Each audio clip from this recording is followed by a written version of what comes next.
All right, Matthew. We have an important video here. This is, again, NAMM 2019. We believe this is an exclusive. You think so? I think that you're probably correct. Exclusive. And that is an interview with the famous Doug and Pat of the YouTube Doug and Pat show. And we as budding YouTubers can only really just dream far distance of having the level of notoriety that Doug and Pat have. Well deserved. But in order to sort of leech some of that out of them for ourselves, we had dinner with them and interviewed them at the Three Amigos Guitar Show, timed usually with NAMM. And but the dinner they almost didn't make.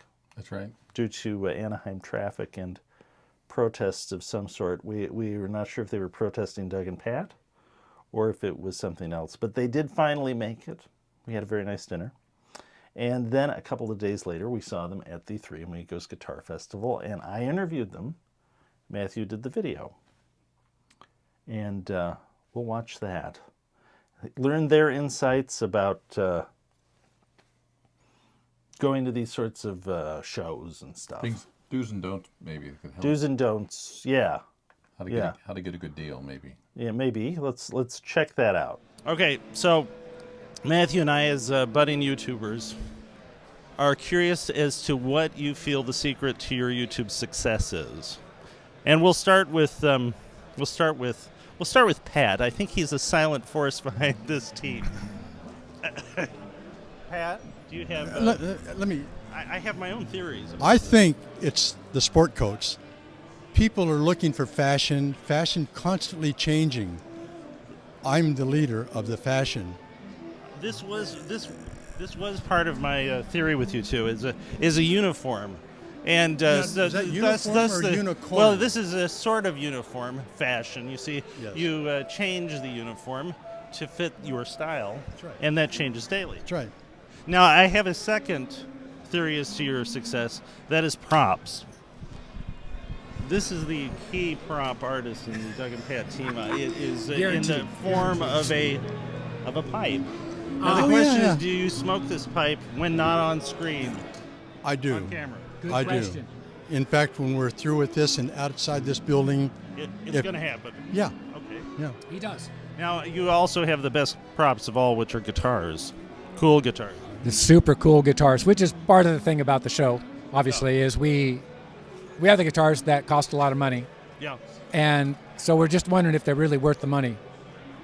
You've already got them, so you've conquered that. Can we double our money? So Pat bought most of these guitars about 45 years ago. So can he double his money? That's what we're here for today. Oh, today. Yeah. I thought maybe you were going to trade up to a better partner than Pat. We saw a weather woman on TV today. What was her name? You can replace We're going to go for her. Okay. quantity, but not the quality. Okay, so now on a serious note, you two are obviously experienced at the Vintage Guitar Show. I am a mere novice. What is your strategy when entering such a venue to spot a good deal and to maybe gauge what the value of what you already have is? Yes. We'll start with Pat. Well, you're right. That's what we do. And we wear large sport coats so that you can get guitars in there Oh. and out. Yes, So I see. that's how you get a good deal. You know, if you're going to pay the I see. prices, nah. Now they're going to be doing it, and we're going to get fewer and fewer good deals.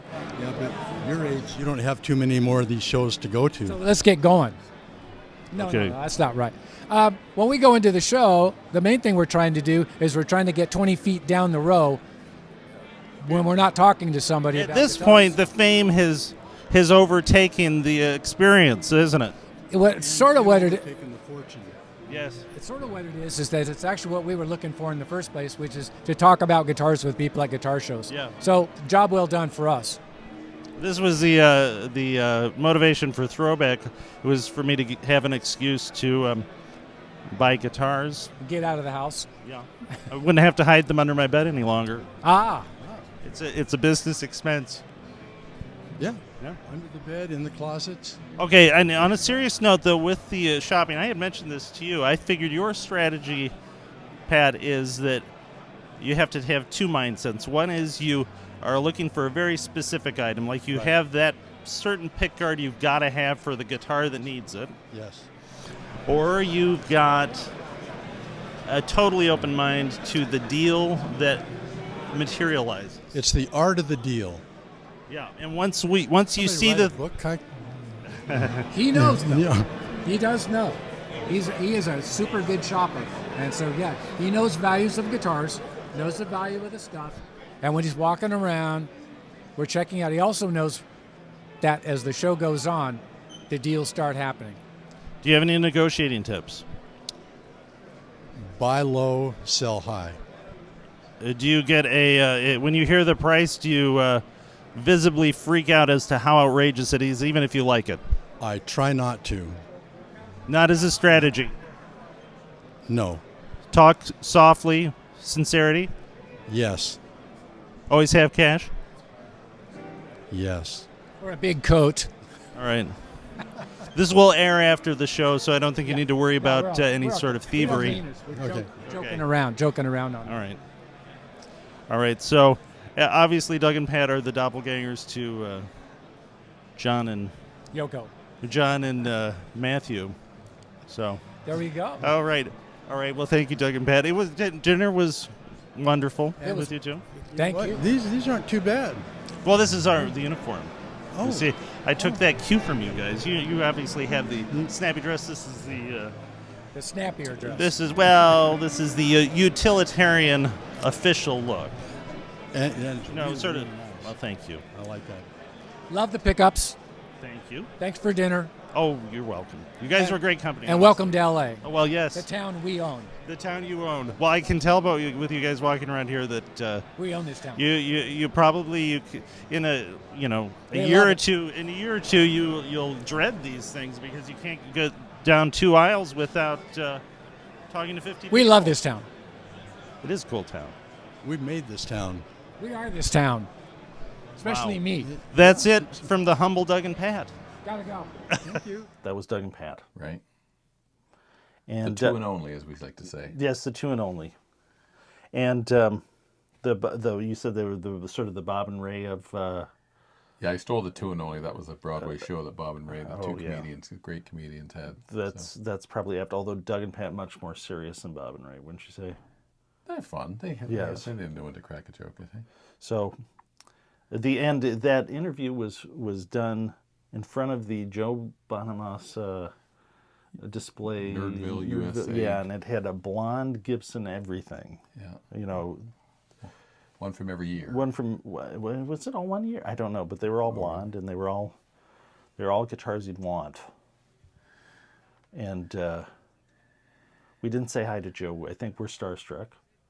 Joe's been very nice though. He seems like a very nice guy. He was very busy that day. Very busy talking to people. Seems very approachable. And actually, his manager gave us tickets to one of his shows when he was here in town. That's right. So thank you, Joe, and your manager. And maybe next time Matthew will get enough guts to talk to you. We'll come back. Maybe he'll play one of your guitars. What? Where? What? Huh? Well, Joe is At famous my- for playing, celebrity I did- guitars yeah, on oh. stage. Maybe if you. I don't think I have I don't think I have one. The best I can do is a. No, you're the celebrity. So you have between now and the concert to get your celebrity. Oh, I see. Celebrity status way That's up. I see. So anything I play, Yeah, it'll he'll say. boost his Yeah. level. Good. I like that attitude. See. Yeah. I was thinking of sort of vintage stuff I've got. Best I can do is a broken headstock 52 Les Paul conversion. But I don't know. It's a cool Maybe guitar, maybe that's enough. but I don't think it's enough. But I'm okay with it. I'm happy to have the broken headstock Les Paul conversion. So anyway, and at the show, I did get a guitar. Well, I sort of got a guitar. I got this guitar. Right. Norm from Norm's Rare Guitars was there, and he was actually packing up when I saw the case for this. I kind of went wanting one of these guitars, and this is a 57 American Vintage reissue from 1986, this one is. And I kind of like these.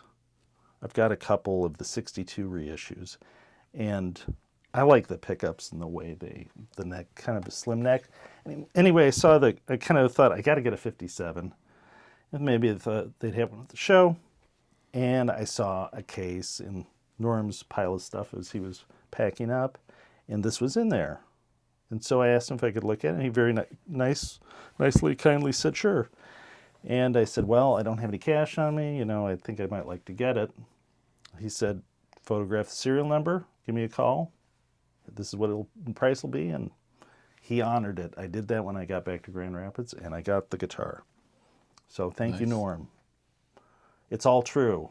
He seems to be a straight-up great guy. Square deal. Even got a free T-shirt. Didn't even ask for it. You seem just like not that you'll get one.